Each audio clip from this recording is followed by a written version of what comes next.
swearing you in. And Jen. Should I go run and change? All right, ladies and gentlemen, we are live and available on YouTube. So I would like to start. I will call to order the annual meeting of the Park District of Highland Park on Tuesday, May 11, 2021 at 6:00 p.m. Do we not need to have the roll taken? No, we'll start with the oath and then we'll do roll. Oh, okay. In that case, Executive Director Romes, will you please conduct the oath of office for Commissioner-re-elect Brian Kaplan and Commissioner-elect Jennifer Freeman? It would be my distinct pleasure. I will begin with Commissioner-re-elect Brian Kaplan. So Brian, if you could Yes, sir. raise your right hand and repeat after me. Okay. I, Brian Kaplan, I, Brian Kaplan, do solemnly swear or affirm do solemnly swear or affirm that I will support the Constitution of the United States that I will support the Constitution of the United States and the Constitution of the State of Illinois, and the Constitution of the State of Illinois, and that I will faithfully discharge the duties and that I will faithfully discharge the duties of the office of Park District Commissioner of the office of Park District Commissioner according to the best of my ability. according to the best of my ability. Congratulations, Thank you. Commissioner Kaplan. You have Yay, congratulations. your term. And now it will be my pleasure to conduct the oath of office for newly elected Commissioner Jennifer Freeman. So Jen, if you would also raise your right hand and repeat after me. I, Jennifer Freeman, I, Jennifer Freeman, do solemnly swear or affirm do solemnly swear or affirm that I will support the Constitution of the United States that I will support the Constitution of the United States and the Constitution of the State of Illinois, and the Constitution of the State of Illinois, and that I will faithfully discharge the duties and that I will faithfully discharge the duties of the office of Park District Commissioner of the office of Park District Commissioner according to the best of my ability. according to the best of my abilities. Congratulations, Commissioner Freeman. Congratulations. So congratulations to you both. I know, Jennifer, you have your family behind you, but if either one of you have any comments you want to say before moving on?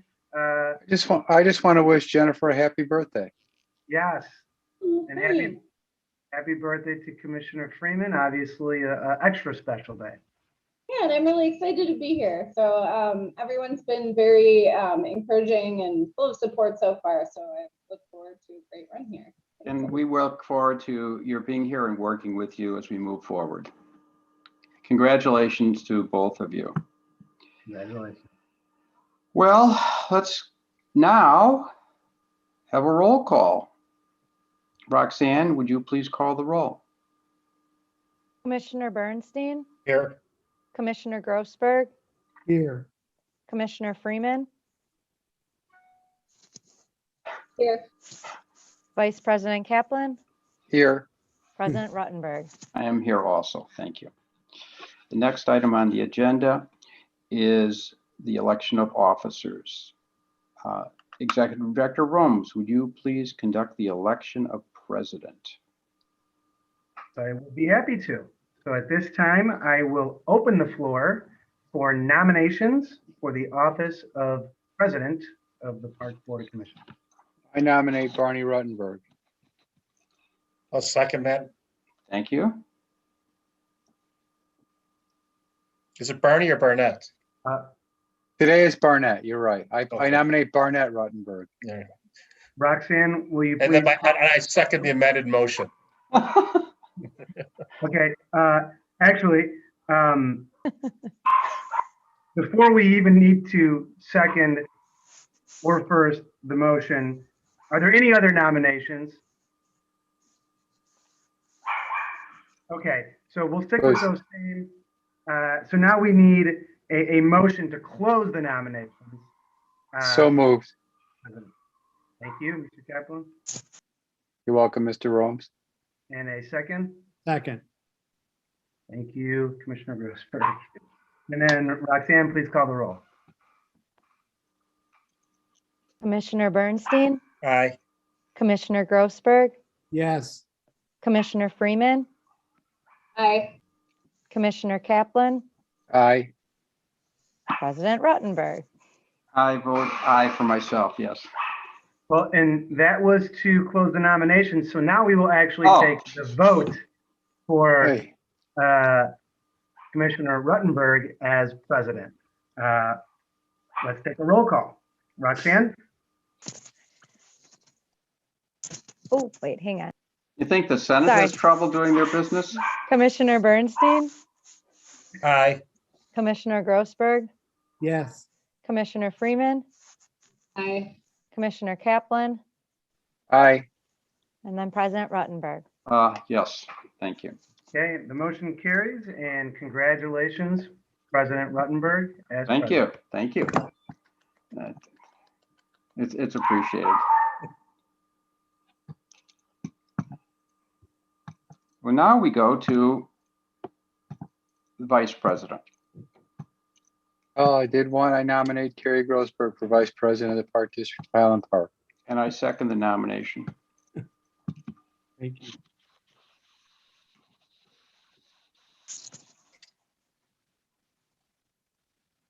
So Brian, is there a motion to close the floor for nominations for Vice President?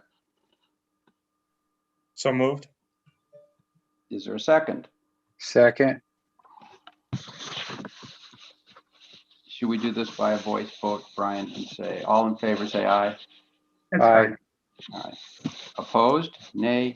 The motion carries. We now need a roll call vote for those in favor of electing Terry for Vice President. Roxanne, please call the roll. Commissioner Bernstein, Aye. Commissioner Freeman, Aye. Commissioner Kaplan, Very happily, aye. Vice President Grossberg, Yes, that's weird. and President Ruttenberg. Very happily, aye. Motion carries. Congratulations, Terry. Yes. Thank you. Your Secret Service agent is standing outside the door. Let's see. Congratulations. Thanks. Now, I have to read this. Okay. Is there a motion to appoint Brian Romes as the Secretary and Executive Director of the Park District of Highland Park? So moved. Is there a second? Second. Is there any discussion? I would like to compliment Brian on the laborious efforts he's had to put in through making us get through COVID. Thank you, Brian. Any further discussion? If not, hearing none, Roxanne, would you please call the roll? Commissioner Bernstein, Aye.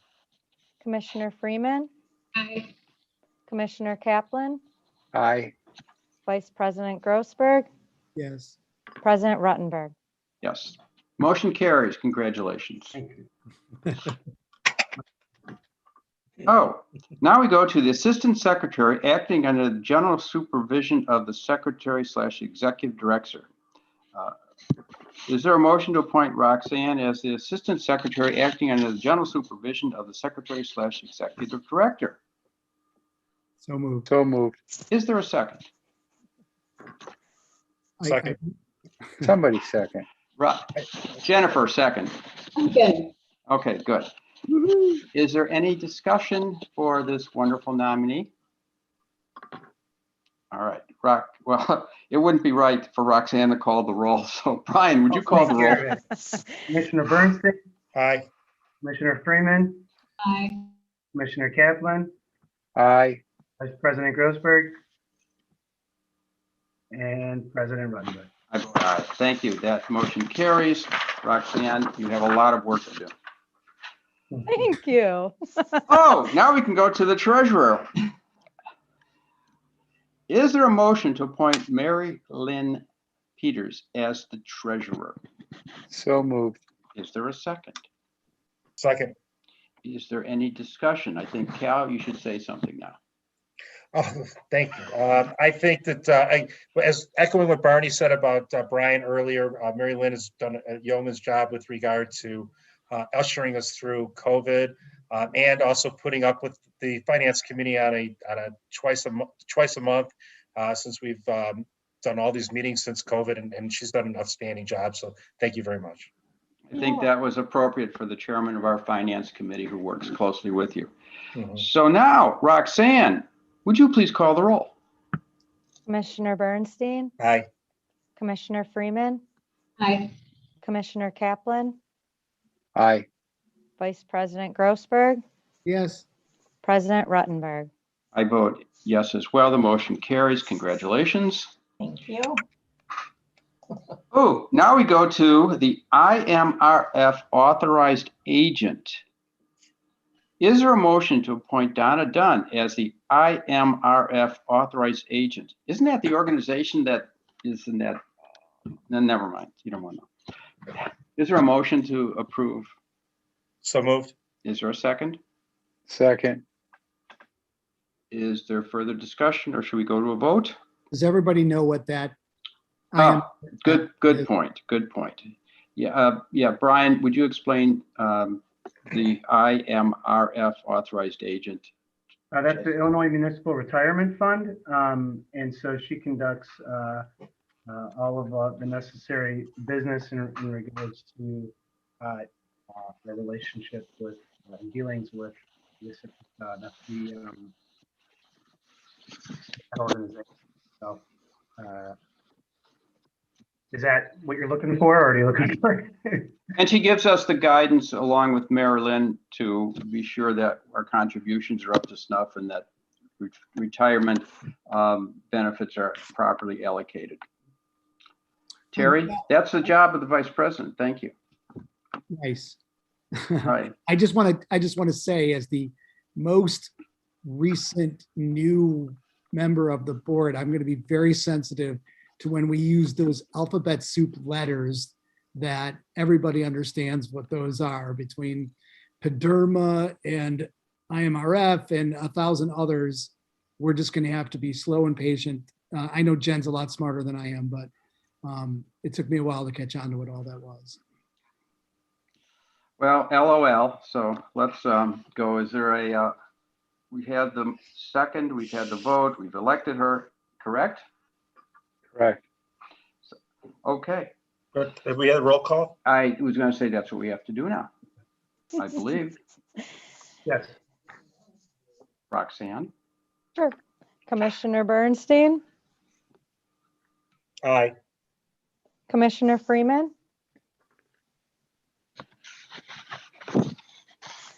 What's wrong with your volume, it sounds like, Jen? Or nod your heads. Two thumbs up. that works. Thank you. Commissioner Kaplan, Aye. Vice President Grossberg, Yes. President Ruttenberg. I vote yes, and the motion carries. Thank you. Now we go to the auditor. Is it pronounced Sikich? I never Yeah. get their name right. Okay. Is there a motion to appoint our current auditor, Sikich LLP, to continue as the auditor for the Park District? So moved. Is there a Second. second? All right. Is there any discussion? How many years have they been the auditor now? So, 2 years, 24. and it's a 3-year contract. Okay, thank you. Mhm, Terry, that means we have 1 year left on the contract. that's right. Is there, Terry How- wanted how- us to, we're keeping it very basic. That's good. That's good, Terry. Got it? Like this? All right. Is there a motion? Yes. Is there a second? Yes. Is there any further discussion for the 1 year renewal term and continuation? All right, Roxanne, please call the roll. Commissioner Bernstein, Aye. Commissioner Freeman, Hi. Commissioner Kaplan, aye. Vice President Grossberg, Yes. President Ruttenberg. I vote yes as well. The motion carries. Next, we'll move to the attorneys, Ansel Glink. Is there a motion to appoint Ansel Glink as the attorney for the Park District? So moved. Is there a second? Second. All right, now on this, Terry, to answer a question you led into with the auditors, they're sort of on an open contract with no, am I correct, that there's no term to it, and it's terminable at any time and continues through our motions here. Yeah, they're appointed every year, and we certainly, at any point, readdress our fees and reappoint somebody else if we so desire. Is there any other questions or comments on this? And if not, we'll go to a vote. Did we get a second? Yes, we did, I thought. Yes, we did. Commissioner Freeman was the second. Yes. Yes. Roxanne, would you please call the roll for this? Commissioner Bernstein, Aye. Commissioner Freeman, Aye. Ooh, Commissioner Kaplan, aye. Vice President Grossberg, Yes. President Ruttenberg.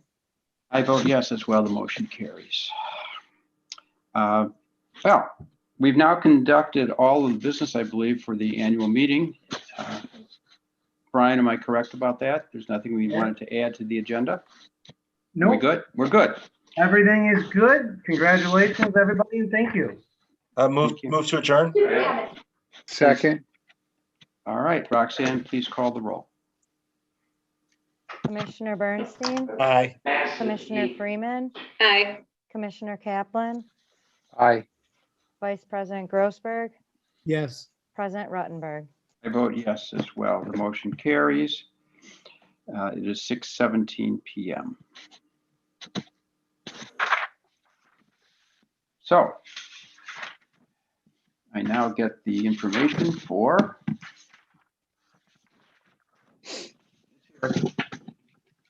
okay.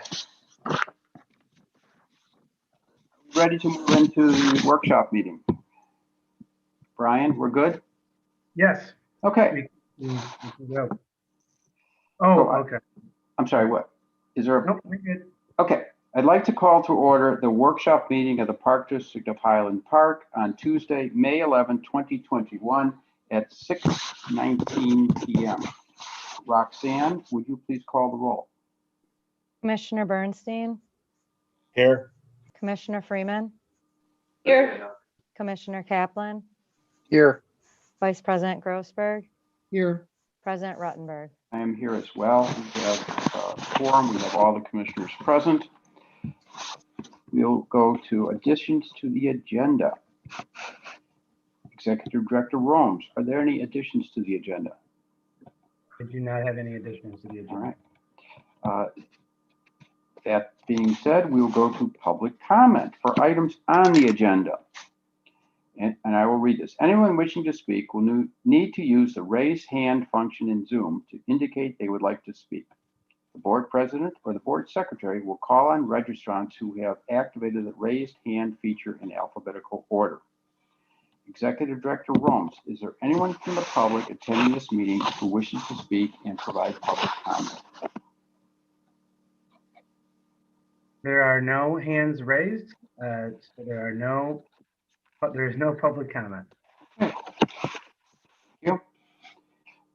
Parks Foundation of Highland Park update. Executive Director Romes to present. Can I Oh, Can I ask a question before we start, just about the very first paragraph on our agenda, about not having in-person meetings? Has there been any discussion about that changing? Well, there has not been any open discussion from the park board members, but at this time, the president has continued to declare the need to meet virtually due to the pandemic, which is within the rights of the park board president. So if there is any discussion that you or any of the board members would like to have, we could either add it to the agenda or go from there. I didn't know, if this is a governor thing, I didn't know that it was a president of the park board issue. Not that I have any issue with that. I just wanted to know where we were with that and and wondered if any other board member was thinking about it. Well, let me ask a question. Has everyone been vaccinated on the board? Yes. All I don't know right. if we can ask that question in a meeting. I don't think it's a proper Oh, question. I didn't ask that question, obviously. Yeah, okay. But if everyone was not vaccinated, I think we would have some hesitations. I still don't think it's a proper discussion. I think we, Well- I think my suggestion, if we want to have a discussion about this, let's add it to an agenda, let staff make a presentation and research it and then come back to us with regard to a recommendation. That's fine. Sherry, is that okay? Yeah. All right. Okay. So now we can go to the Parks Foundation. If it's okay, President Ruttenberg, we're still waiting for the foundation members to attend the meeting. I think the annual meeting went a little quicker than we anticipated. So if it's possible, we could do a couple other agenda items and then come back to that when they get here. We'd Sure. appreciate it. Sure, let's do that. Let's go to the 2021 Park Avenue dredging project rebid. Director Smith. All right, thank you, everyone. Give me a moment. I'm going to share my screen.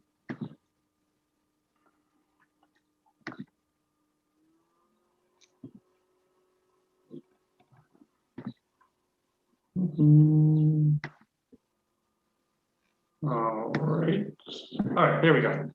Thank you. So typically on an annual basis, the Park Avenue boat launch area is dredged. And this is to remove sand that settles in the channel and an adjacent boat launch area. In 2020, we did not need to dredge. We take measurements every year prior to bidding this work out, and it simply wasn't needed. A big part of that was likely the extremely high lake levels. Now, the goal of the dredging is to get the boat launch area down to a minimum of 6 feet. So we've taken measurements this year and determined that it is necessary to dredge that area. On April 16th, we received 4 bids for this project. Unfortunately, all 4 bids were over budget. Our budget for this project this year is $30,000. So staff reduced the scope of the project slightly and then rebid the project. So on May 5th, we received 1 bid for this project. And that was from Covert Construction Company, who did also bid on the original bid. And as you can see here, we've broken it into 2 bid items. The first is the base bid item 1 for mobilization and demobilization. And their bid was for $10,000. The second base bid item is for the actual removal of the sand. So the dredging, the transportation, and the placement of the sand. That maxes out at a total of 1,000 cubic yards. And Covert Construction bid $25 per cubic yard, which if it were the maximum of 1,000 cubic yards, that would be $25,000 for a grand total of $35,000. However, I will point out, while we don't know how much sand will be removed, we anticipate it based on past history to be significantly lower than this. And therefore, we anticipate that the project will come in budget. Thank you. Are there any questions? I'm going to wait for the screen to come back up. Oh, sorry. No, it's okay. I'll do that. I'm handicapped at this too. Wait a minute. There's I you. apologize. I went past this slide too quickly. Real quick, I will point out that this is showing the area that'll be dredged. Here's the launch channel, and then the area adjacent around it. This is the area that we are proposing to dredge. Arnie, are we looking for a motion? I was going to ask a question of Jeff first. Okay. What's the depth of the water that we need to get to the 6 feet? Do we? Well, the depth in those areas need to be 6 feet. It varies in our measurements. Some areas is as shallow as 3 feet. And I will say that near the end of the boating season last year, we did get feedback from some boaters that their boats were hitting the bottom. So we are confident that the area does need to be dredged. Okay. Is there a motion to approve base bid items 1 and 2 from Covert Construction Co. Inc. for the Park Avenue dredging project and authorize the executive director to enter into an agreement in the amount not to exceed $35,000? So Move for moved. approval? Yeah. Second. All right, is there any further discussion? Any questions? Hearing none. Roxanne, would you please call the roll? Commissioner Bernstein, Aye. Commissioner Freeman, Aye. Commissioner Kaplan, Aye. Vice President Grossberg, Yes. President Ruttenberg. I vote yes as well. The motion carries. Thank you, Jeff. Thank you. As a side note, I'm sorry, Jeff, I didn't mean to talk over you. We may need to keep our systems on mute because I know that there's been some background noises filtering through. Okay, so should we go to the Preserve Highland Park project update with Manager Grill to present? Thank you, everybody. It's been a little bit since we heard about the preserve and had a bit of an update, but we've had quite a bit of activity that I'm very happy to share with you this evening. There we go. Sorry. There we go. So much of the work that we started, the last time we talked, we had completed most of the grading around the North Pond. And then we took a little bit of a wintertime weather-related hiatus, but got back to work in April and have been going strong since then. A lot of trail connections have been made. The circles show new areas, new trails that have been created in order to give us, connect our properties and give access to our amenities, and then also to provide some options for loop trails. So closer in there on the lower picture, you see a trail that's been created that'll take people across the property a little bit closer into the rec center, whereas the top photo is way up by the Legacy Club homes so that they can traverse more easily across that part of the property. We've also been over on the west side of the property at the Gateway Path.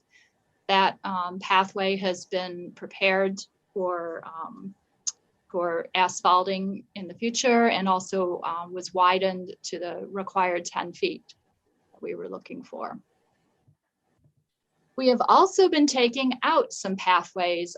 As you know, this was a golf club, and we have some pathways that are simply redundant or perhaps out of the way.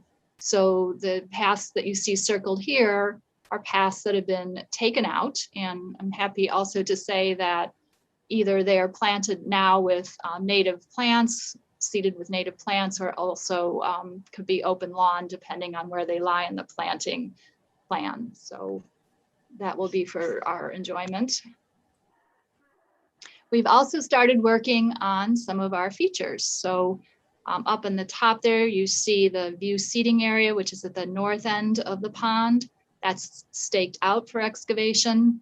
And then down below, you see our sand play area, and that's the beginning of our turtle mound concrete sculptures that are for climbing for the kids. So as you might remember, there's some play with some of the features of the golf course. And the fun thing I think about the turtle mounds is that they sort of also reflect the berms that already existed on the property, but in a more creative way that honors the turtle habitat that we're creating on the property.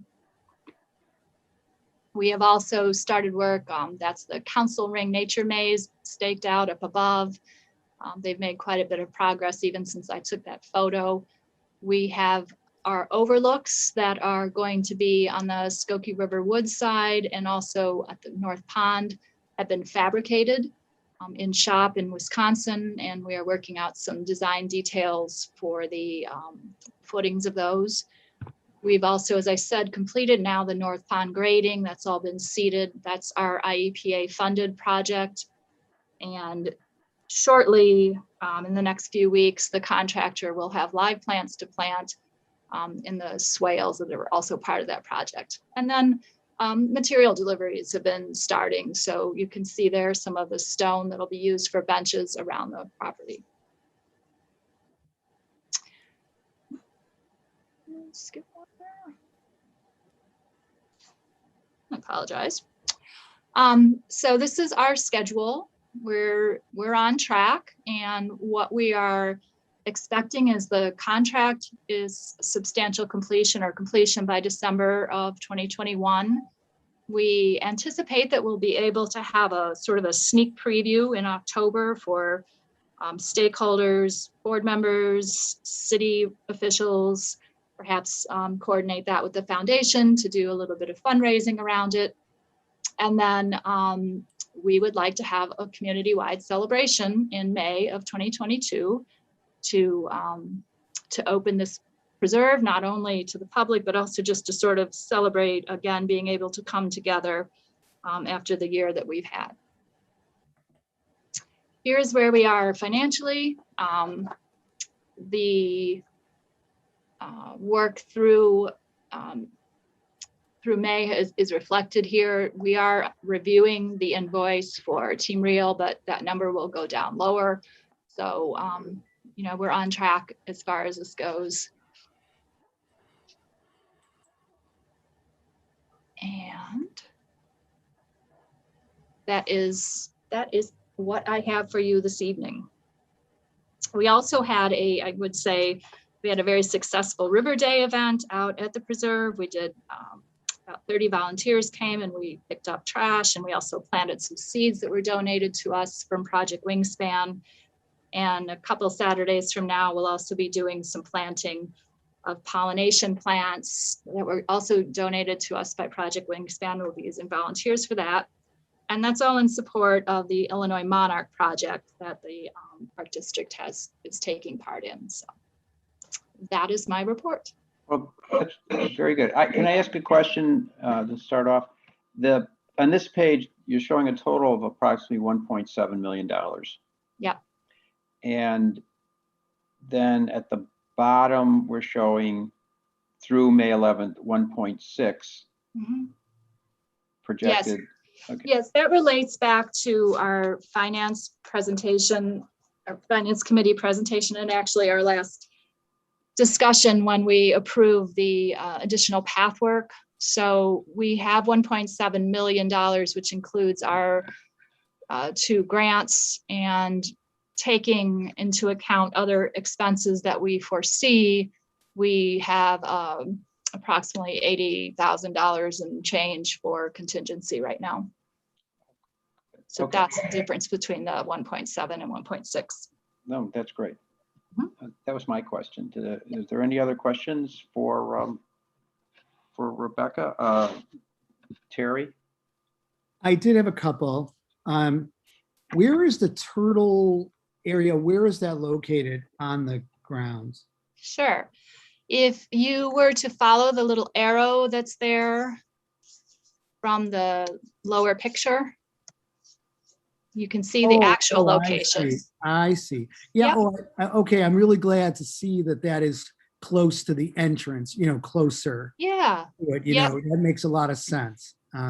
Great. Yeah, we if you can think back when we were doing conceptual planning, we sort of saw the property as having kind of a more of a family-friendly activity zone closer into the rec center.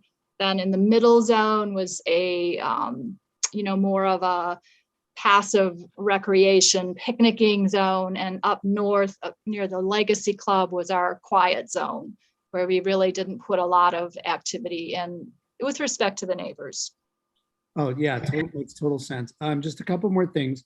What is the progress in terms of if a person wanted to go there now and walk around, how much of this can they get to? Sure, and I apologize, I don't have our official construction trail map on my slide pack. I guess I kind of meant to and didn't. But first of all, using this photo on the east, of course, we have the bike trail that's open. That's the one that extends from Park Avenue to Route 22. So that's open all the time.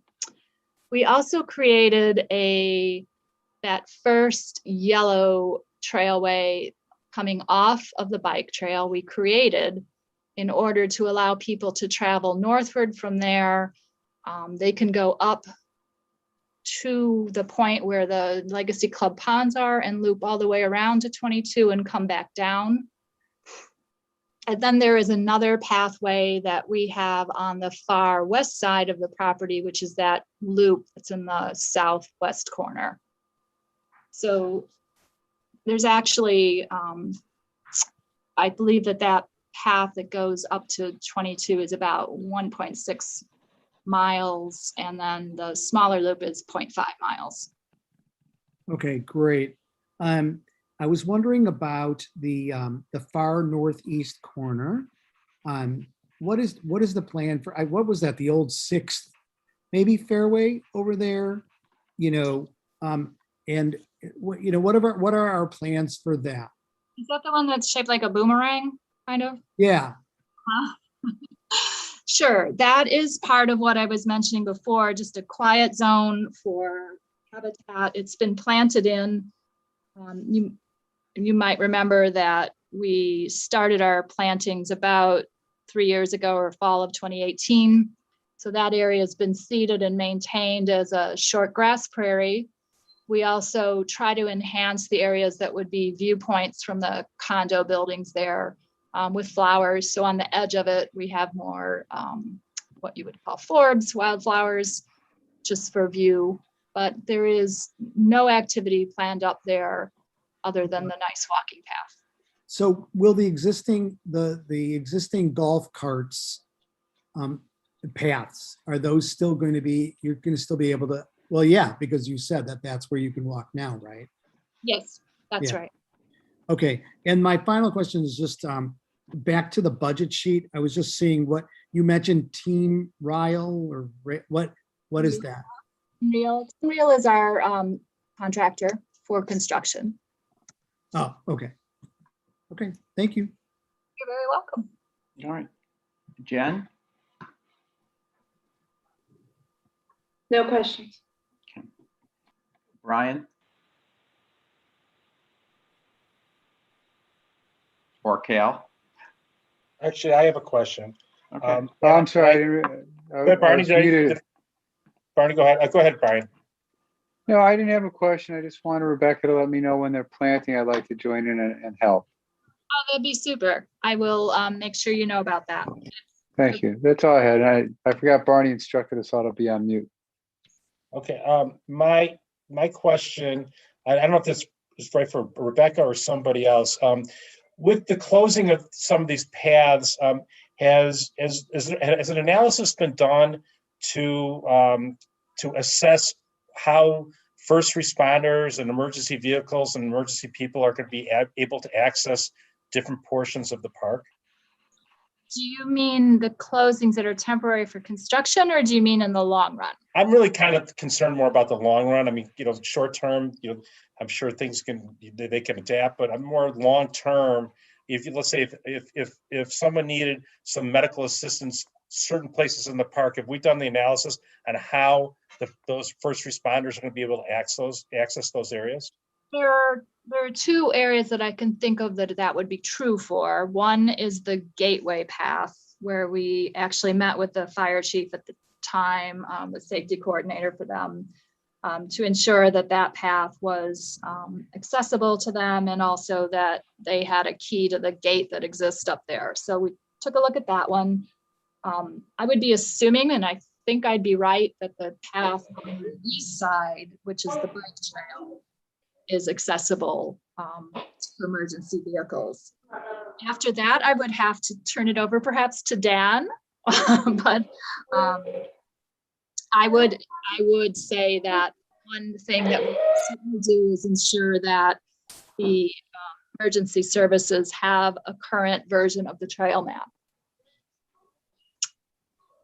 Yeah, the only thing I'll add, Cal, is obviously it's a great question. And while the city permitted the design and is well aware of it, and we believe that our plan accommodates that, anytime we're opening this new facility, prior to opening, we always have an emergency action plan associated with every property. And before opening and before getting final review of opening, those are things that we will certainly confirm. But great question.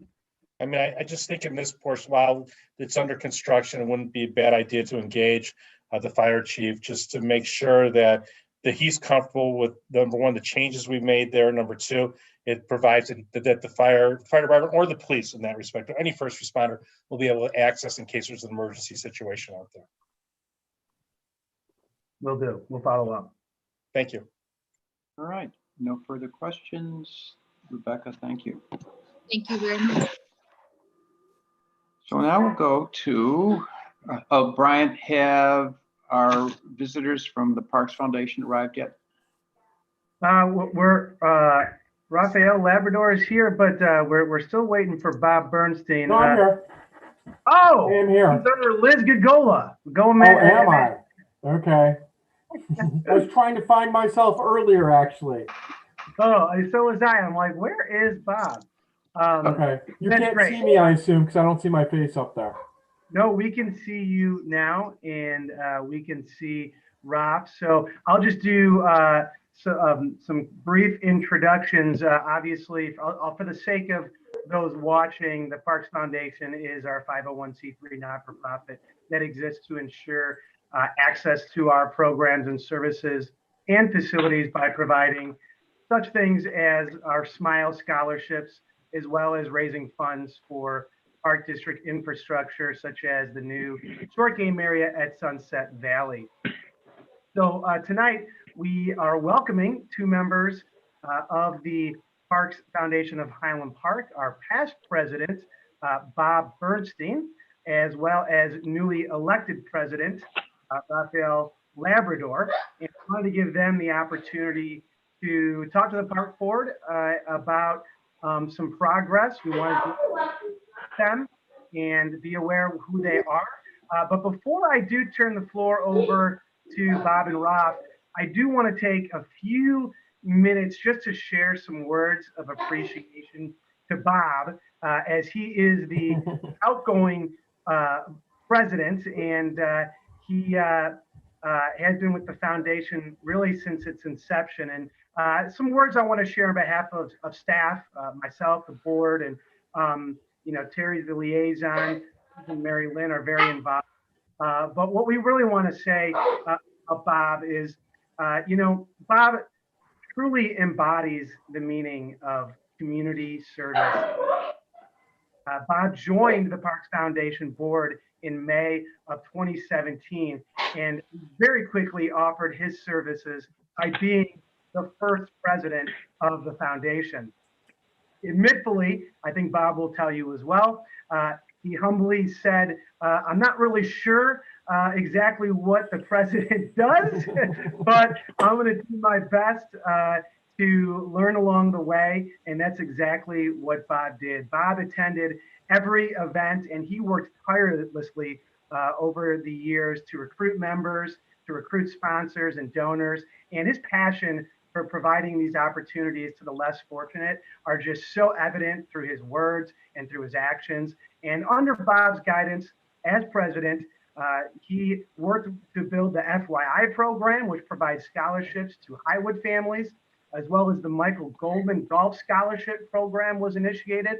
Bob worked very close with the School District 112, as well as the Nuestro Center and various city commissions to successfully promote programs and associated scholarships so that those who needed financial assistance could participate. During his term, Bob also created numerous fundraising events, including shrimp boils at Bluegrass, yoga at Ravinia, Funk Fest in Highwood, and many more. These events not only raised funds that benefit the community, but they also embodied the ideals of the park by being fun and connecting community members. So Bob really represented both the foundation and the park district really well in that way. A couple other things, Bob is absolutely a roll up your sleeves kind of guy. You may have seen him at Fourth Fest, schlepping water around at the beverage booth.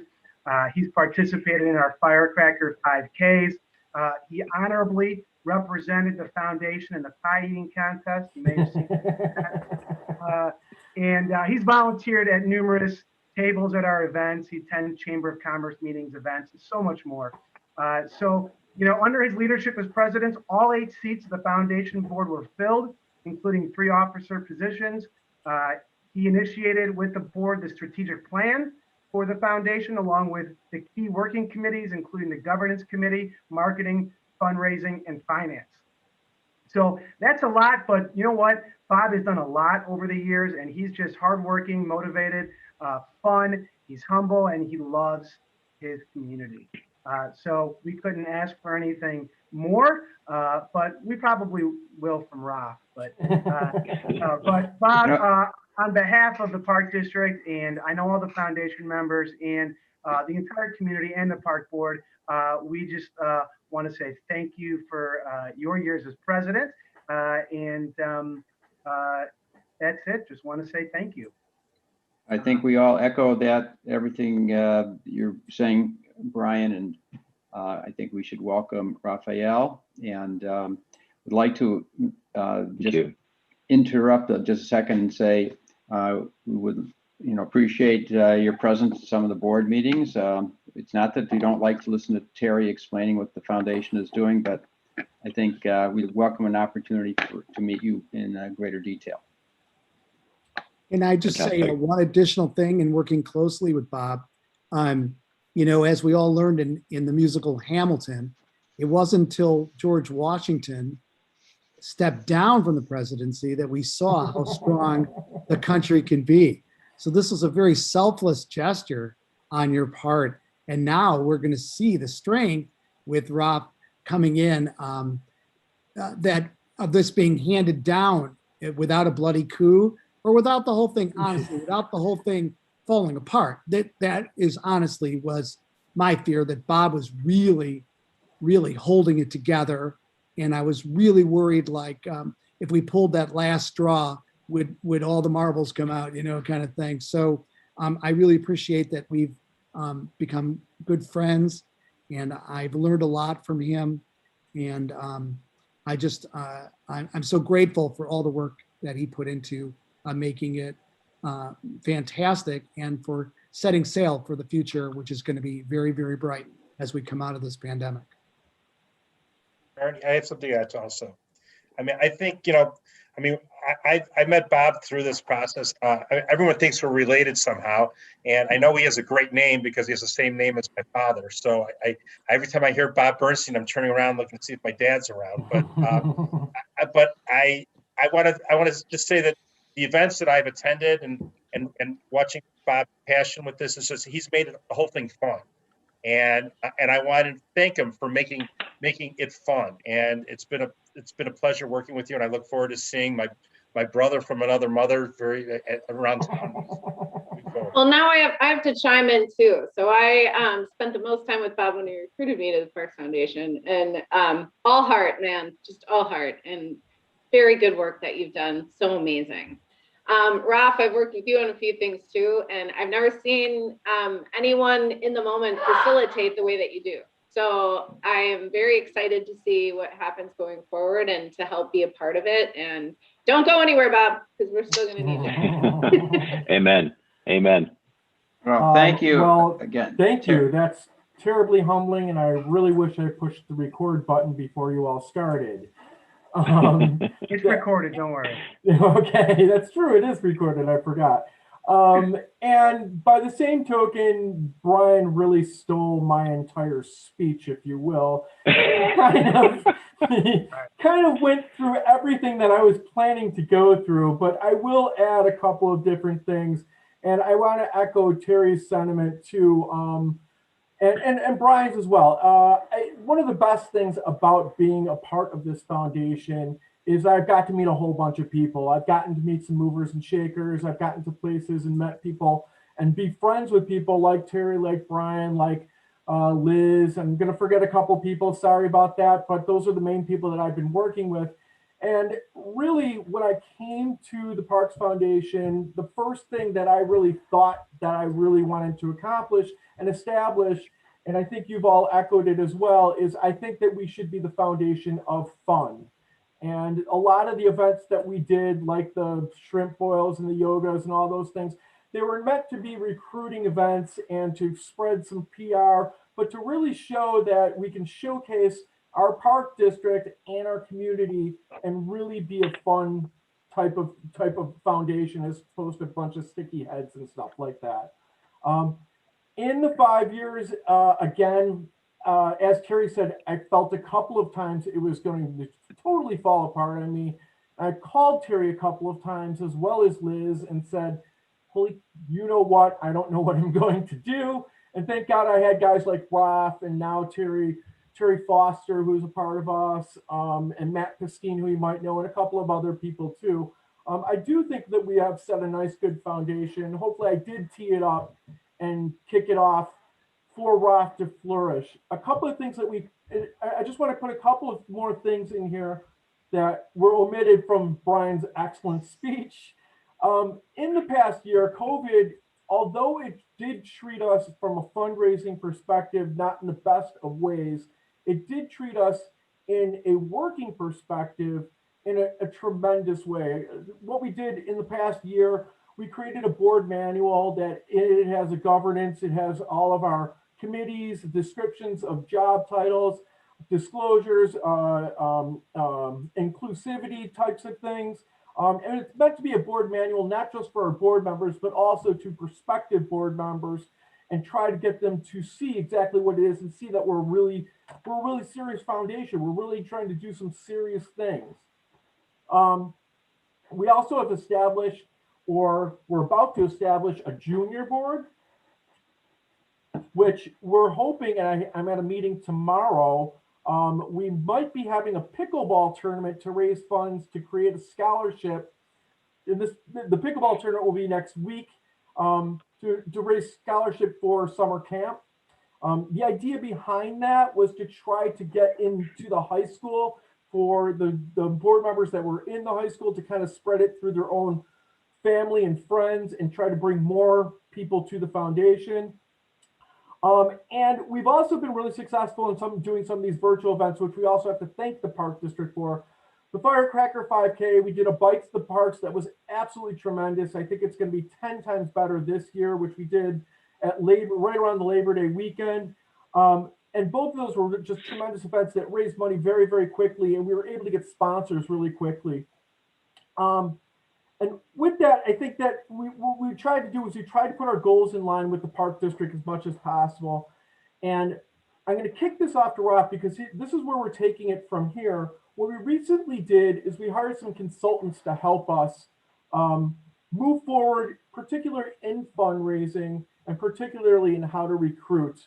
And I think for Roth's mission, where we established a footprint under my presidency, I think Roth's mission now is to take that footprint and try to bring it out to the public and make it a reach out and a true community effort where everybody's participating and really financing the fun of this Park District.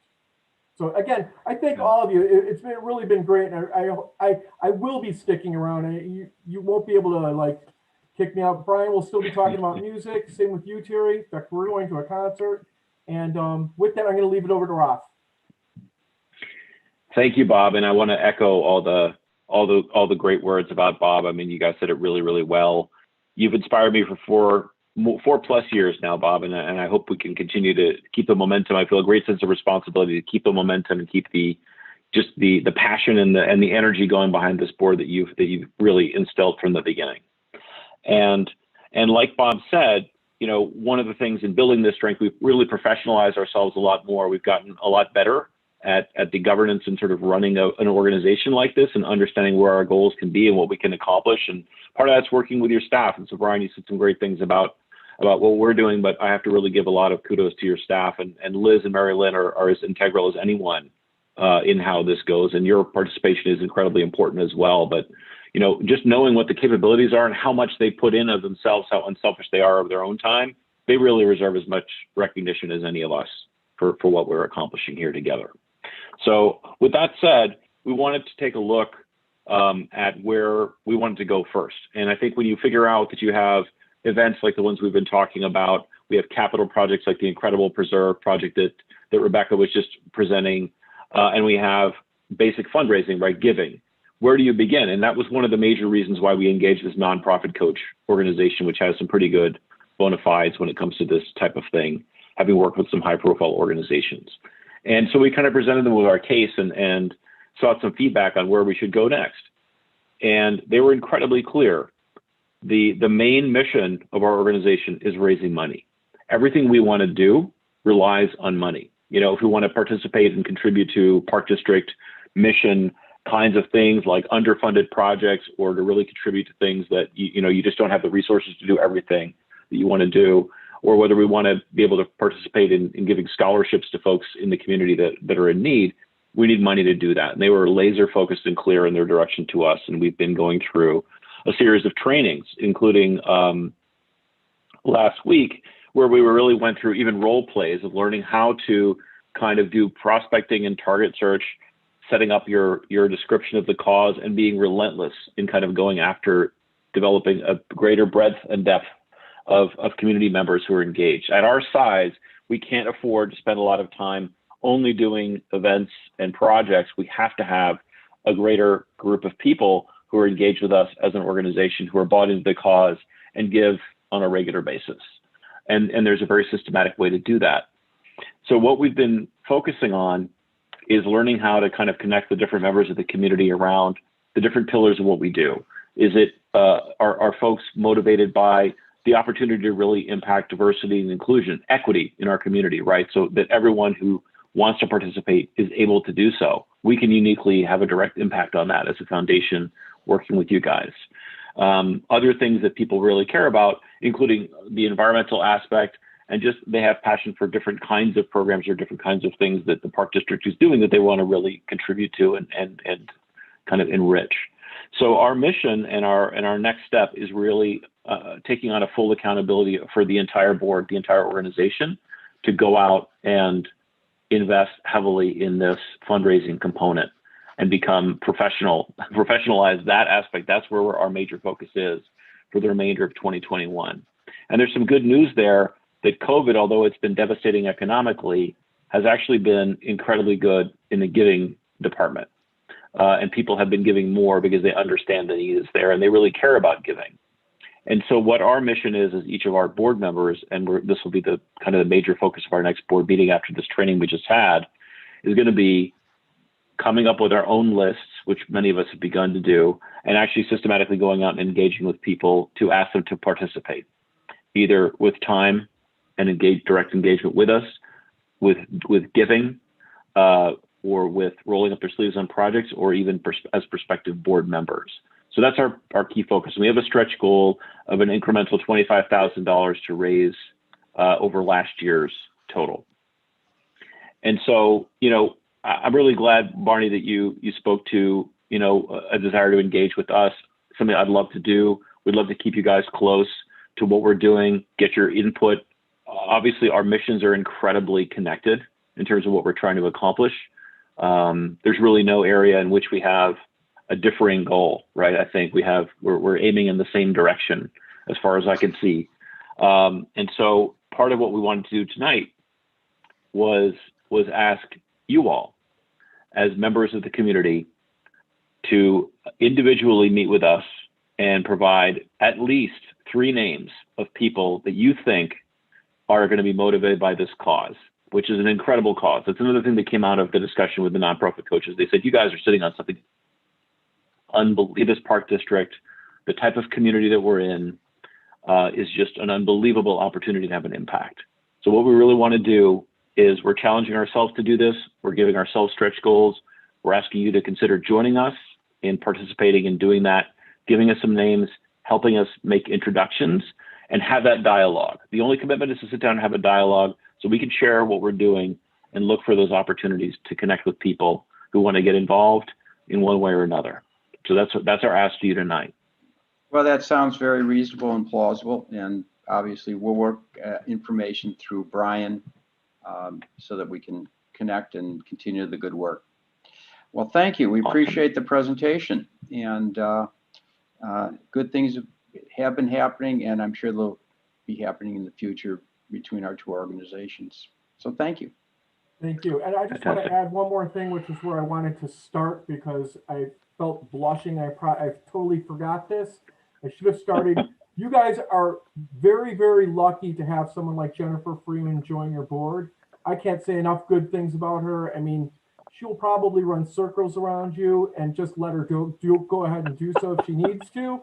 And Brian, congratulations on your re-election. And I know that you're going to be continue to do all that great stuff, and hope your back's okay with basketball. Yeah. All right, well, thank you. And on that happy note, Thank you very much. we will proceed on to the recreation facilities update, which you don't have to stay for if you don't want. So should we start with the Centennial Ice Arena? Okay. Hi, I'm Carol. And Carol. oh my God, I think I just heard Chris laugh. A couple doors down. I'm going to share my screen. Oh.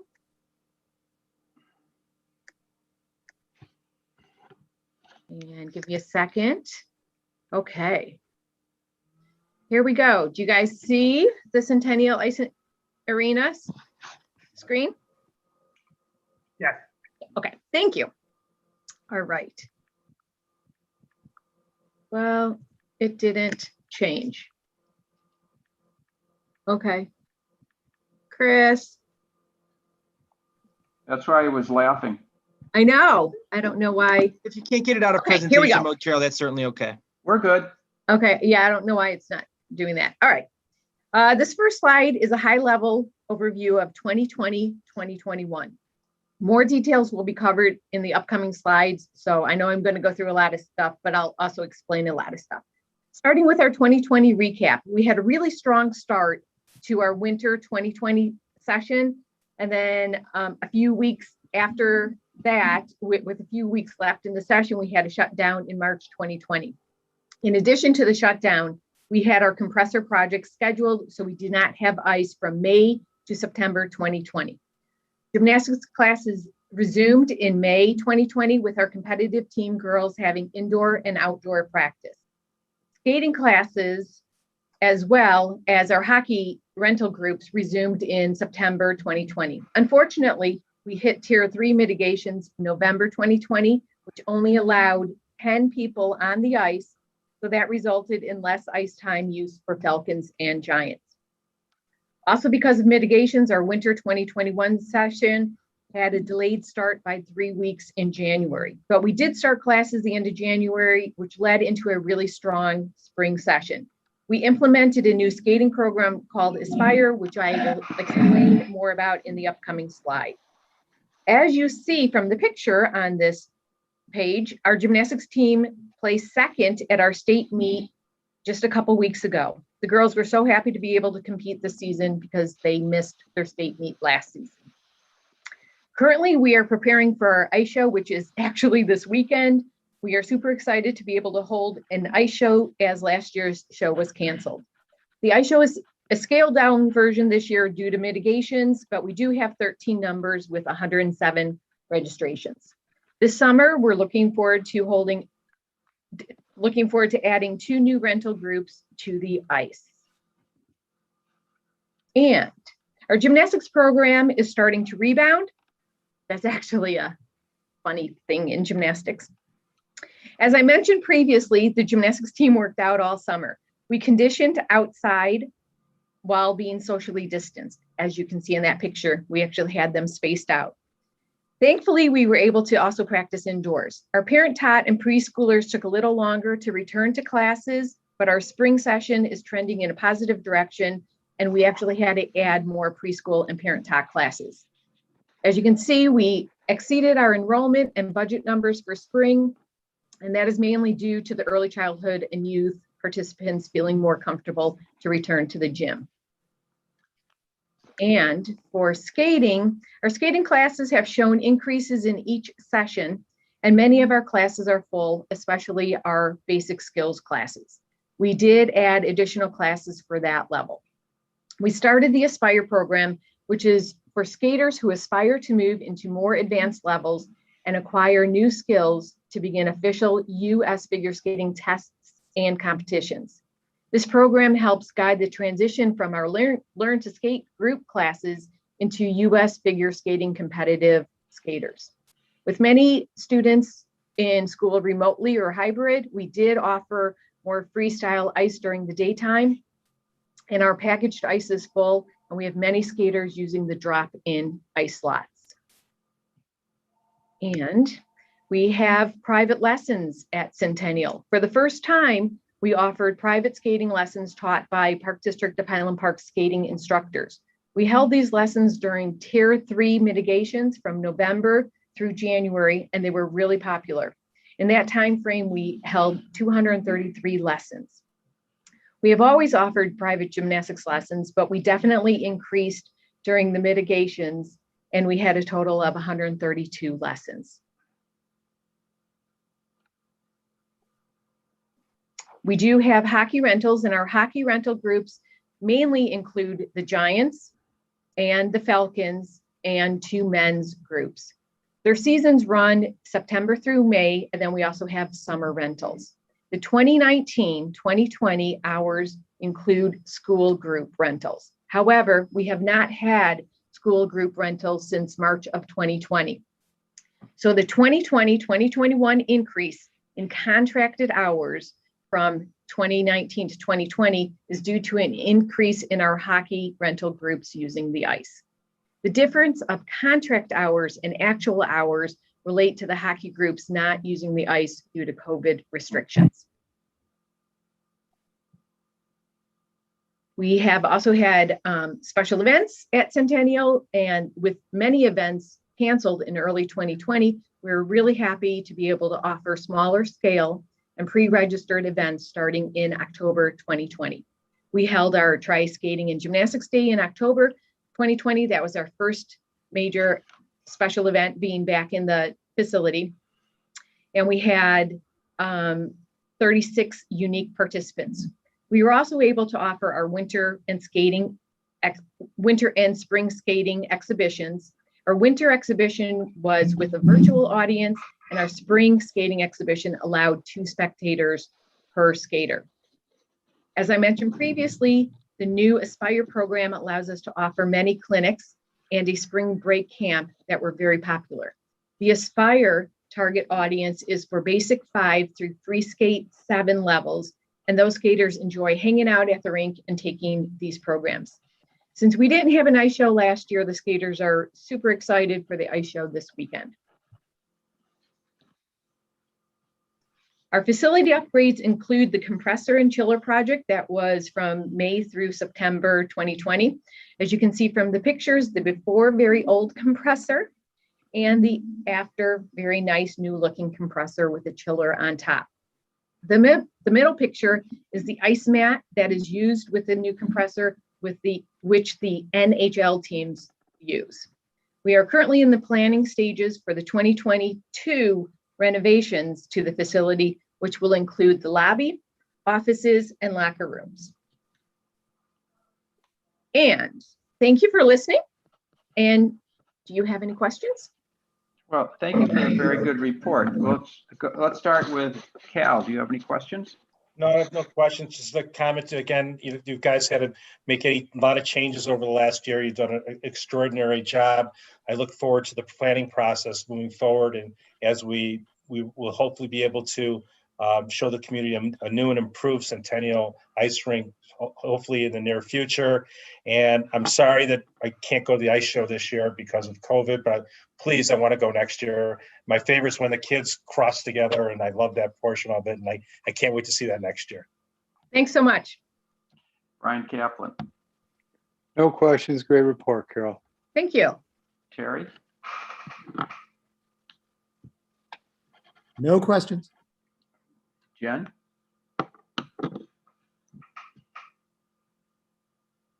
No questions. All right. Well, Carol, that was an extremely good report, and the numbers, show the effort you put into it during COVID. We're really happy with what you've done. So I think at this point, Carol, we'll just have to vault ahead and go to the Heller Nature Center presentation. Oh, that was good. That was good. Okay. I waited the whole time for that. That was a good one. All right. Thanks. Thank you. All right, so Jessica Reyes, our manager of Heller Nature Center, is up next. And to note, Jessica is also the Foundation Junior Board liaison. So I want to make mention of that. There she is.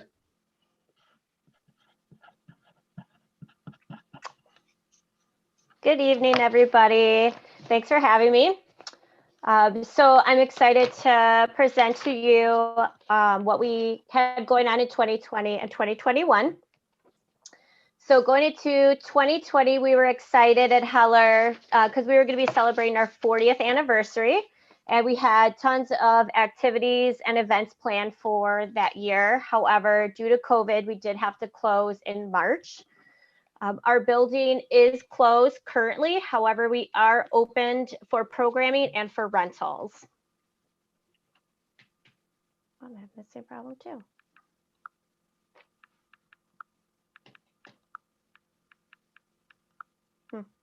Sorry, I'm having a problem with my screen too. Oh, there you go. Go back.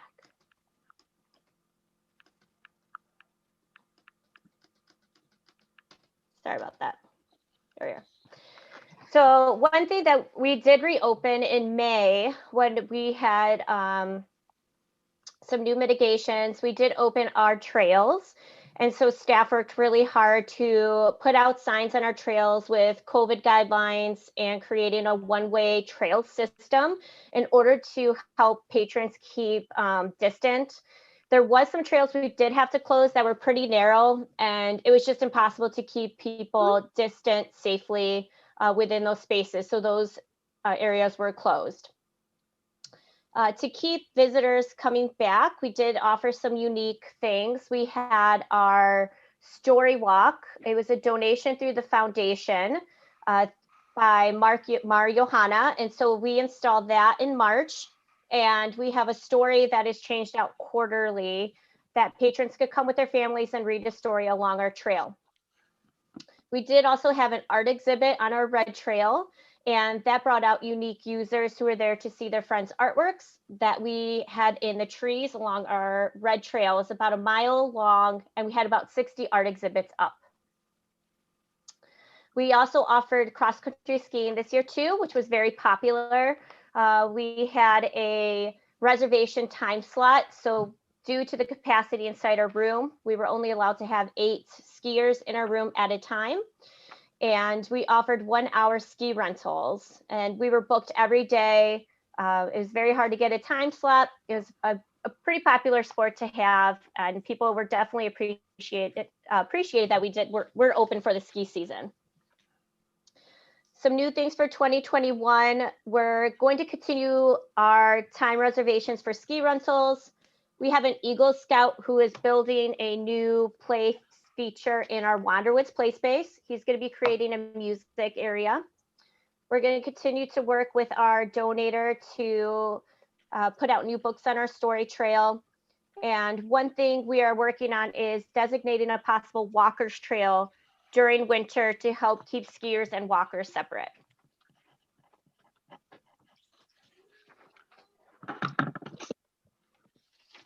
In 2020, 2021, we've experienced an increase in participants with our programs. We've had to expand our programs multiple times. So we've had to increase staff and increase class offerings. So you will see for fall of 2019, we had 56 participants, and at Rosewood, we had 43 participants, and that's pre-COVID. And in spring of 2021 to date, we had 364 participants at Heller, and at Rosewood, we had 136 participants. So our numbers have grown significantly throughout the season. Winter, we still had really big numbers with 157 participants and 13 at Rosewood. There was some instances where we had large wait lists. So if we were able to expand, we did, such as our maple syrup harvest event and our digging the outdoors event. Another area that was really popular this year was after school classes. So we had to expand our after school classes maybe 4 times over. So Ravine Rangers over at Rosewood, we expanded that to 2 classes on Thursday. We offered a Monday class that filled. We also had a class from a micropod who wanted their own little group. And so we offered that to them on Tuesdays. And then we had a group who was interested in Fridays as well. Heller Nature Center also had 2 classes running on the same day, as well as a special group that was running on Wednesdays. So we went from 13 in the fall of 2019, and this spring we had 68 at Heller and then 82 over at Rosewood. Our summer camps continuing to be popular with the outdoor theme, and people just being appreciative of the space and being outdoors in nature and having that fresh air. Our Into the Wild camp is held at Heller. And we're offering it for 3rd through 4th and 5th through 6th graders. We're almost full with that camp. Our high tide, low tide is full. We had about a 20-person wait list. So we decided to expand it and offer a camp at Ravinia, which is now Camp Driftwood. And that currently has 12 participants in the first 4 weeks. And there's only about 4 spots left for that camp. Our mini camps are full. As well as our post camps are full, hook, line, and sinker. It's our popular fishing camp, which kids love. And then our Girls Outdoor Challenge has about 2 spots left. We did offer mini camps last summer. It was just kind of a way to ease families into, I kind of want camp, but I don't want full camps. And those were filled last year. So we decided to offer it again this year as an option for families who are looking for an all-around summer experience. I want some camp, but I still want to go on vacation, but I still want to go to the museums. So we decided to keep it this year as an offering for families to have. So our big plans and opportunities for 2021 is our Teams course. We did not offer Teams course in 2020. However, this year, staff has really been working hard on training and coming up with some new programs in order to continue to follow our COVID guidelines. Summer camps will be participating in crate stacking this summer, as well as some team building classes. And we also have outside organizations such as other park districts who are looking to come to our Teams programs as well. We're currently working with New Trier to bring out their sophomore advisory for fall of 2021. So we came up with kind of an action plan of here's what we can offer, here's the guidelines that we're following in order for us to provide you with a safe but fun experience. And then continuation of our special events. We have our first special event next weekend, our Enchanted Forest, where we're going to have pony rides, a unicorn, a ferry, and it's sold out with 132 participants. So we're super excited about that. It is timed entry every 20 minutes. And that's just to make sure that we're following COVID guidelines and keeping everybody socially distant, but still giving that very special event kind of feel. And then we're hoping to have our Autumn Fest in 2021 as well, which is normally in September. It will most likely be a timed event, but we're going to alter the activities that we have done in the past, but we're still planning on having it this year, and we're really excited for it. Just one last thing, I really have to thank my staff. They've been working really hard throughout this whole pandemic on creating these programs. They've been super busy, and we're just appreciative to the community for supporting Heller and for supporting our outdoor programming, and the staff are happy to serve them. Thank you. Well, that was great. And the excitement that people have for our outdoor facilities is just wonderful. You guys have done a good job. Do we have any questions or comments? We'll start with Cal again. I've no questions. Again, a very nice presentation. I rediscovered through COVID Heller, and I really appreciate the trail system's wonderful, and it's a hidden gem for Highland Park. And you guys do a great job out there. Thanks, Cal. Brian Kaplan. No comments. I echo Cal's sentiments. Terry. I want to thank Jessica for her hard work, and she's always a great participator in the MLK Day event as well. And I want to thank you for blazing a trail for us. Oh, good, good. Oh, good. And Jessica, good you're, one. Jessica, you're a natural. Thanks. That was almost two. One was good, Terry. One was good. Jen? No questions, just fantastic job. And thematically, it's really great to just see people dying to get back out there, right? Yeah, absolutely. Yeah, awesome. Thank you. Yeah. Hey, I have a question, Jessica. When the preserve opens, Mhm. will, through the auspices of your group Heller, be providing programming there? Absolutely. We've been kind of chomping on the bit because the preserve is such a unique space, and with how large it is, it opens up tons of opportunities for us to do birding. We really want to do a family camp out there. So we definitely have lots of ideas for the preserve. Oh, that's wonderful. Great, great. Thank you. Thank you.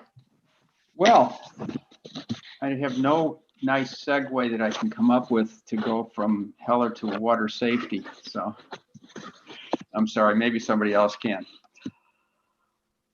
Water safety proclamations. Liz, I think you're going to present this to us. Hello, everyone. And yes, I am. But prior to the proclamation, I have just a presentation that I would like to give on a new water safety campaign that we are kicking off in conjunction with the proclamation. So if you hang on just for a second, I will share my screen.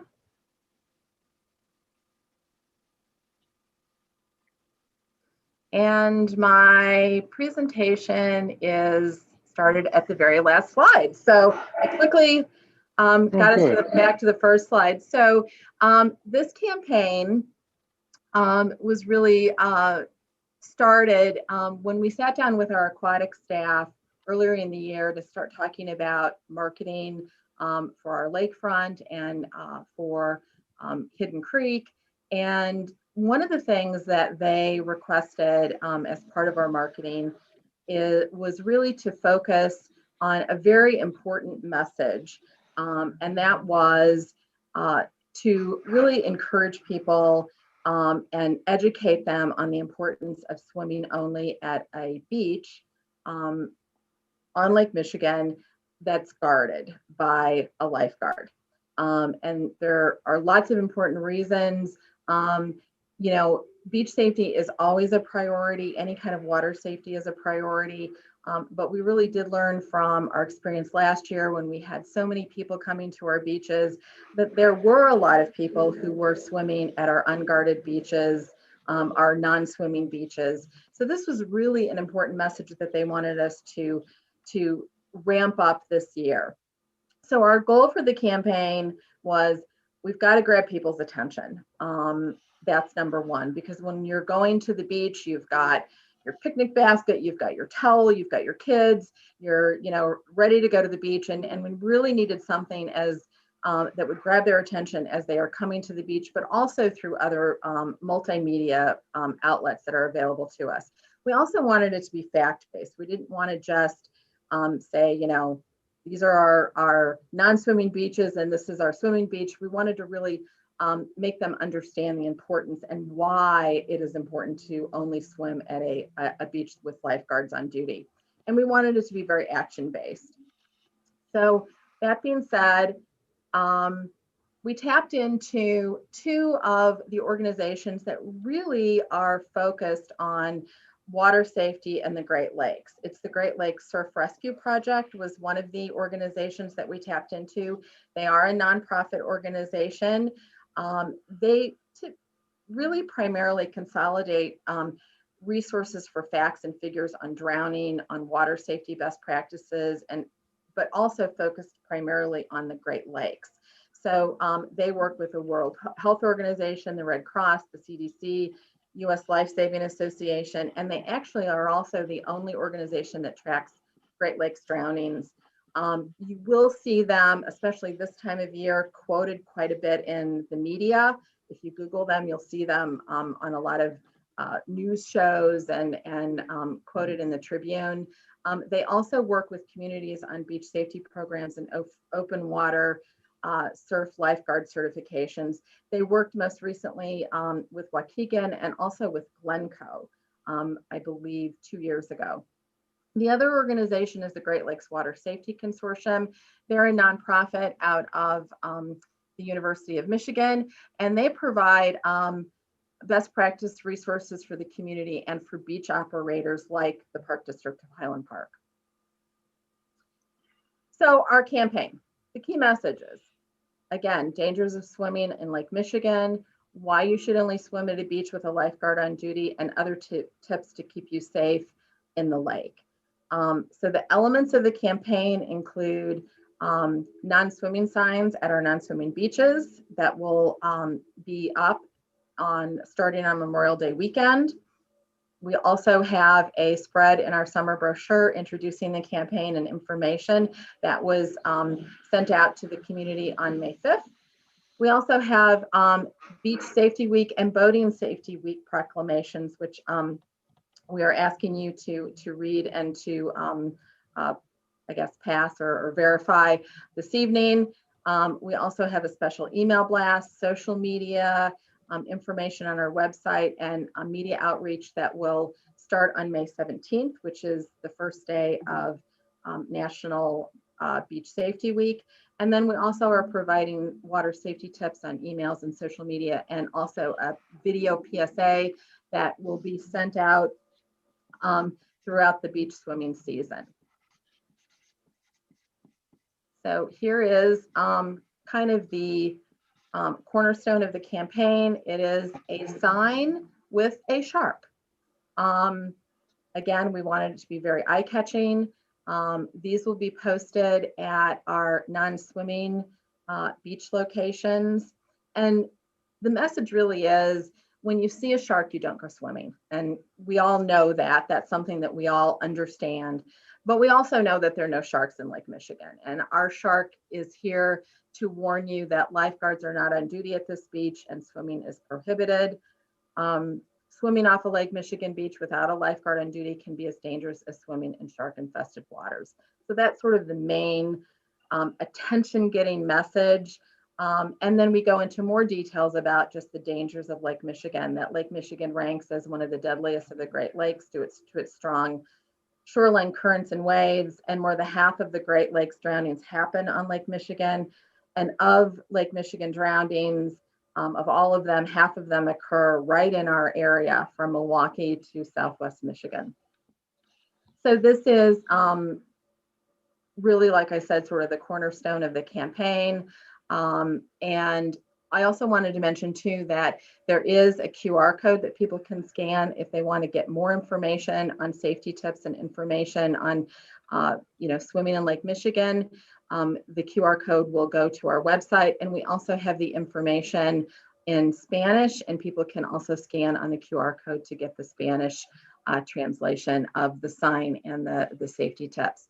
I also want to mention, this is really attention getting. It's very different than anything that we've done, but we were concerned how the community would react. So we did talk to several parents of small children, some from Park School, and also some parents who are members of our foundation with small children, and they all wholeheartedly supported it and thought it was a very important message. And it's a great opportunity as a teaching moment for parents. And this campaign has also been shared with the city of Highland Park, and they also wholeheartedly supported the messaging. And then the last slide I wanted to share is just additional tips and information that we did provide in our spread in our summer brochure that went out on May 5th.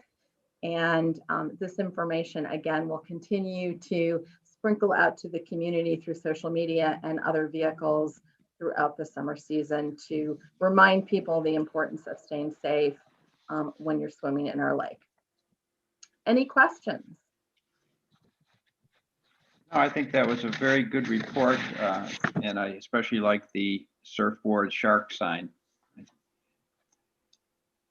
Any questions for Liz before we go to the proclamations? I have one question. Sure, Terry. Cal. Sure. So Liz, I see that the signage at our non-swimming beaches. I think that's great and it's very informative. what's our plan at Rosewood? Obviously, we don't have lifeguards there the full time as long as the beach is open. So what's our plan to try to hopefully regulate whether people actually swim there when lifeguards are not present? That's a great question. I will say we do have a sandwich board, which is a smaller version that's portable of the sign that we can put up, let's say at the Nature Cove at Rosewood. It certainly wouldn't be up when they're rentals, but it's something that staff can take in and out. There are also no lifeguard on duty, no swimming allowed signs that are on the back of the guard chairs at Rosewood when the lifeguards are not on duty. So what is our policies with regard to people swimming at Rosewood when lifeguards are not on duty? I'm gonna shoot that over to either Mitch or Brian. It is no swimming unless lifeguards are on duty.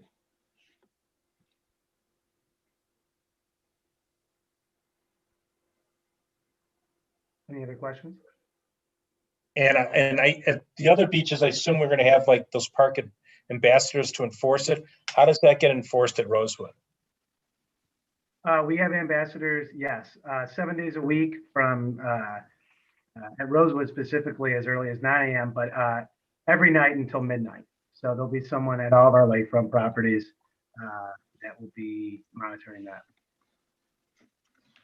Okay, thank you.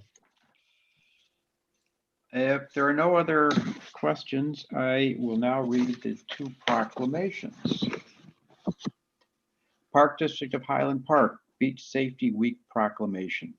Whereas the beautiful Lake Michigan public beaches of Highland Park, Illinois, represent a valued recreational resource, and whereas Highland Park residents and visitors alike are drawn to these beaches each year for water and beach activities, and whereas the aquatic environment has dangers, particularly rip currents, that can be effectively managed through public awareness and the vigilance of professional lifeguards. And whereas for reasons of public safety, an annual reminder of the joys and hazards associated with the aquatic environment are appropriate at the commencement of the busy summer beach season. And whereas Highland Park residents and visitors alike must remember, learn to swim, swim near a lifeguard, swim with a buddy, check with the lifeguards, use sunscreen and drink water, obey posted signs, keep the beach and ocean clean, learn rip current safety, enter water feet first, and wear a life jacket. Now, therefore, the Park Board of Commissioners, by virtue of the authority vested in us for the Park District of Highland Park, do hereby proclaim May 24-31, 2021 as Beach Safety Week in Highland Park, and urge all residents using our beaches to enjoy themselves at the beach this year while taking appropriate measures to protect themselves and their children. The second resolution, Park District of Highland Park Safe Boating Week Proclamation. National Safe Boating Week is observed to bring attention to important life-saving tips for recreational boaters so that they can have a safer, more fun experience out on the water throughout the year. Whereas on average, 600 people die each year in boating-related accidents in the United States. 79% of these fatalities are caused by drowning, and whereas the vast majority of these accidents are caused by human error or poor judgment, and not by the boat, equipment, or environmental factors, and whereas a significant number of boaters who lose their lives by drowning each year would be alive today had they worn their life jackets. Therefore, the Board of Commissioners for the Park District of Highland Park do hereby support the goals of the Safe Boating Campaign and proclaim May 22-28, 2021 as Safe Boating Week in Highland Park and the start of the year-round effort to promote safe boating. We urge all those who boat to practice safe boating habits and always wear a life jacket while boating.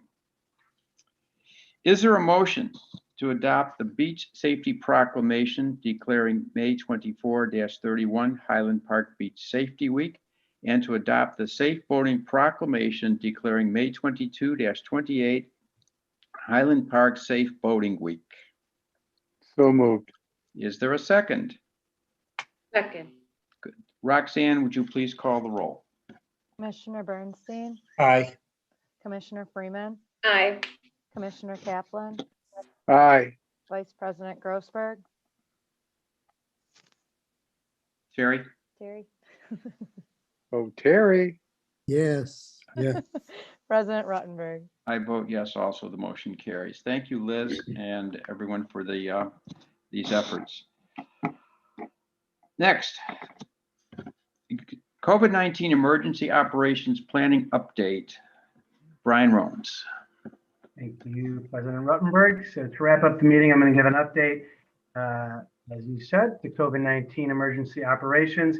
I'm sure you've all heard the governor announce that our state will move into the bridge phase starting this Friday. This phase does allow the Park District to increase our capacities in programs, services, and facilities. There's also specific new recommendations for our aqua park. So I want to start there briefly. Hidden Creek, with these new guidelines, we are able to increase capacity from what we presented to the park board just a month ago. So it's going from 50 bathers to 100 bathers, and thereby increasing our total capacity to 200 visitors per time slot. So our process is not changing, whereas residents would have to reserve a time slot. But the good news is we will be able to increase the number of people who will be able to attend the water park during those time slots. Obviously, there's also been messaging about phase 5 potentially coming around the bend as well, and we're certainly hopeful for that. We have no updates at this time, but we are prepared if we do move into phase 5 to do things such as sell a more economic season pass to the community or not be restricted by capacity limits. However, we don't know what the Illinois Department of Public Health guidelines, if there will be any regarding social distancing or face covering. So at this point, we're just focused on the information we know today. In other Park District areas, indoor recreation by the bridge phase is not too significantly affected. However, outdoor is significantly increased as far as capacities. It goes from 50 in a group to 100. Summer camps are a little different, but capacities also increase there, and it moves up to 30 participants. And this is actually going to allow us to accommodate some of those kids that are still on the wait list. So we and those families are very excited about that. And then finally, some of our private rentals and social events that we do at some of our facilities, the capacities have significantly increased depending upon the size of the building or the area that is being rented. They could have up to 500 people at a rental. Of course, it does vary based on the size that we are able to accommodate in our rental facilities. So social distancing guidelines are still in place with all of our rentals, which includes seating and maintaining distance. So we will have this updated on our website and when people inquire. And I will say outdoor rentals are very popular right now. Again, there is hope that we will move into phase 5. We will continue to wait for those official updates from IDPH as well as DCEO. I just want to end with, from an employee perspective, while obviously many staff are getting vaccinated as well as our patrons, benefits you see from the CDC in regards to being vaccinated do not really apply to staff or our facilities necessarily. All of our staff are required to wear face coverings when interacting with patrons and with each other to this day. So as you know, our number one goal in delivering our programs and services is the health and safety of all of our participants, our entire community, and our employees. So we will continue to follow very closely the Restore Illinois Plan, the DCEO guidelines, CDC recommendations, and also the Occupational Health and Safety Administration guidance. I'll wrap up. The way that we're doing that is we've developed a homecoming committee. It was actually developed last summer, and this welcomes the safe return to our patrons and to our staff.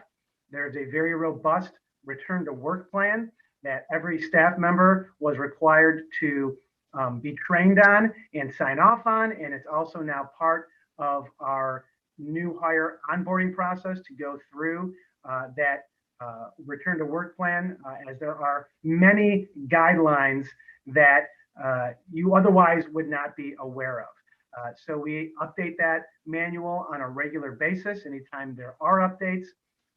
And in addition to our internal efforts, we of course continue to maintain our dedicated COVID-19 webpage, which can be accessed directly from our homepage of our website.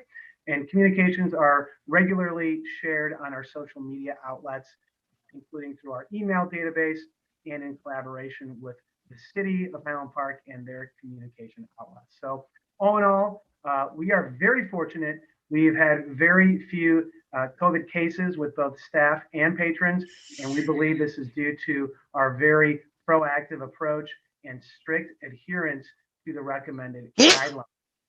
So with that, I'll open it up to see if there are any questions. I would be happy to answer them. Director of Human Resources, Donna Dunn, and Director of Recreation, Mick Farr, who are very involved with these guidelines and manuals as well, would be happy to answer any questions if you have any. All right, well, thank you. Do we have any questions, starting with Cal? No questions. Terry? Brian? Nope. Jen? Nope. Great, that's a very good report, thank you. You know, it's funny when you see the numbers from Heller and what it could be and what hopefully now it will be. So let's go on to the review of vouchers. Director Peters to present, unless we all want to say we've looked at them and they're okay. I don't want to cut you off. Looked at them and they're okay, I'll say it. All right. Any question? Marilyn, it's just like we've looked at them and they're very, very good the way they're presented. Do we have any questions about them, anybody? No? All right, thank you. Thank you for your report. Thank you. Okay, so we'll open to the public to address the board. Let me just ask as we do that, are there any members of the public who have logged on? There is one, and that person has not raised their hand to speak. Just so happens to be one of our new recreation supervisors, Liz Esteen. So but she's just listening in, it sounds like. So there is no one, so we will move on then to closed session. Is there a motion to go into? So moved. I think Oh, sorry. Pursuant to section 2C1 of the Open Meetings Act. I heard there was a motion. Is there a second? Second. Roxanne, please call the roll. Commissioner Bernstein, Aye. Commissioner Freeman, Aye. Commissioner Kaplan, Aye. Vice President Grossberg, Yes. President Ruttenberg. I vote yes as well. So we will adjourn into closed session at 7:44 p.m.